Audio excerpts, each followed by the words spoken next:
তমলুক লোকসভা কেন্দ্রের প্রার্থী দেবাংশু ভট্টাচার্যের তমলুকে ভাড়া বাড়িতে সাপ, যা দেখতে পেয়ে বিজেপি পার্টিকে ও বিজেপি নেতা অভিজিৎ গঙ্গোপাধ্যায়কে কটাক্ষ করে তিনি বলেন, তমলুকে বিজেপি প্রার্থী এখনো ঘোষণা হয়নি, কিন্তু বিজেপি প্রার্থী আমাদের সিঁড়ির তলায় চলে এসেছে। এই ভিডিও দেবাংশু ভট্টাচার্য নিজেই সোশ্যাল মিডিয়ায় পোস্ট করেন।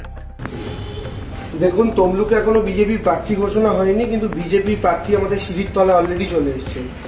এখন দুঃখের বিষয় হচ্ছে, অভিজিৎ গঙ্গোপাধ্যায় বলেছিলেন তিনি চন্দ্রবোরা সাপ।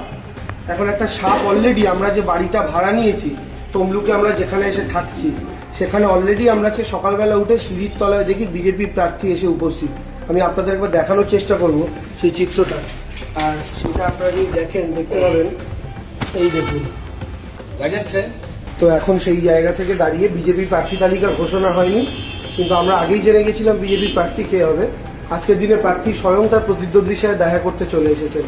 আমাদের খুব ভালো লাগছে। আমরা বন দপ্তরে খবর নিয়েছি, বন দপ্তর এসে বিজেপি প্রার্থীকে নিয়ে পুনরায় চলে যাবেন।